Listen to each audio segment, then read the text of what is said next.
Saudara, kita akan membahas lebih dalam lagi tentang apakah jalan air itu logis apakah enggak. Gitu.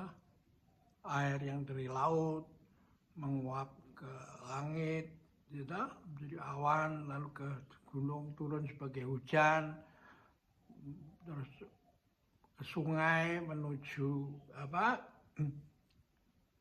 lautan, gitu.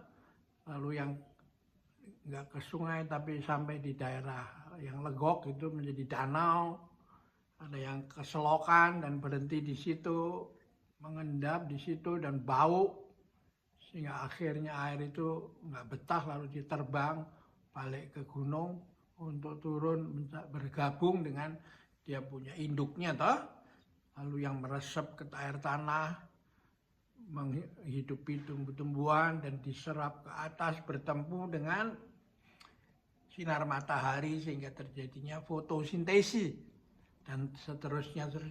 Ini disimpulkan sebagai jalan air, memberi dan selalu memberi dan tidak pernah mengharapkan untuk dimiliki sendiri. Seperti sungai tidak mengalir untuk diminum sendiri toh.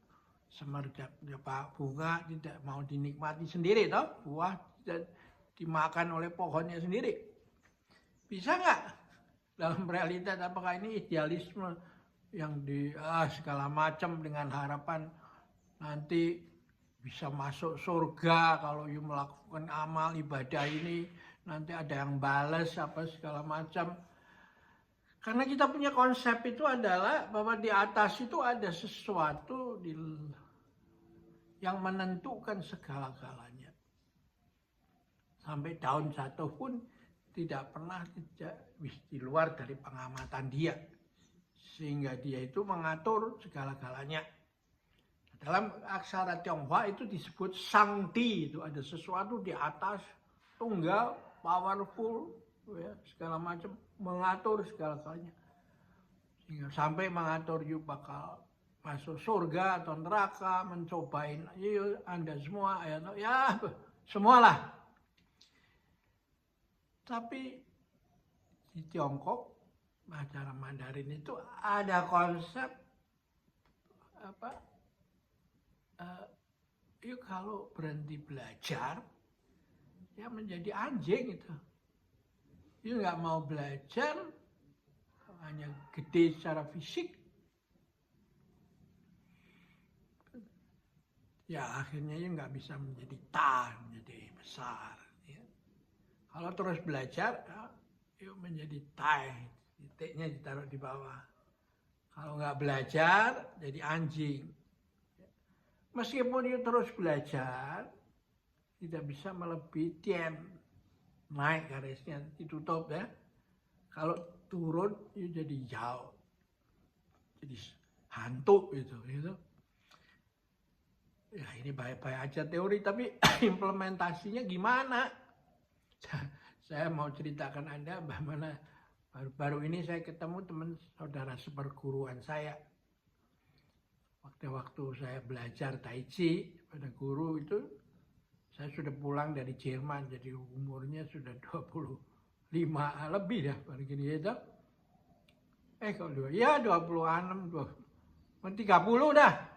Dari coba lari nggak ketemu, nggak dapet yang diharapkan, berenang juga mesti keluar rumah, apa segala. Ya sudah mengembangkan fitness, speed, power, and muscle itu ternyata agak menjawab masalah penurunan kesehatan ini. Hanya setelah Tai Chi saya melihat adanya kemajuan. Dan setelah hampir 50 tahun, baru saya menyimpulkan the why-nya Tai Chi itu. Dengan pertemuan saya punya saudara seperguruan itu, yang usianya mereka pada waktu masuk, itu mereka masih mungkin baru 20, 21, ya. Sehingga kalau saya bermain pushing hand itu selalu gedodoran itu. Ya toh? Sakit semua. Tapi sekarang setelah sekian tahun berpisah, aduh, saya lihat muka mereka sudah jadi kelihatan tua itu. Dan mereka, ya masih latihan nggak? Ya udah enggak, Pak. Nah ini saya kasih metafor air yang sampai melewati dan jalur got, lalu busuk, nggak banyak gunanya. Ya air itu nggak mau tinggal di situ karena saya nggak ada, tapi nggak ada gunanya juga.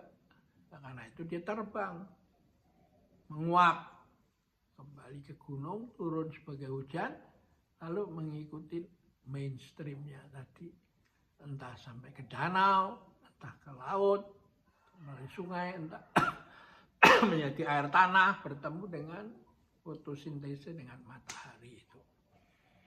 Jadi begitulah.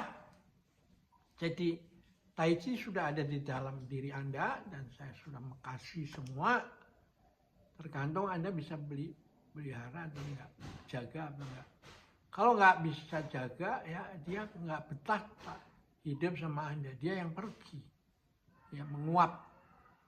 Karena dengan hanya bersama Anda di dalam got, dia menjadi busuk, bau, menjadi sumber penyakit. Ya. Nah inilah menurut saya banyak orang belajar Tai Chi nggak ngerti maksudnya. Ya, oke kita tunggu sini dulu, sampai jumpa lagi.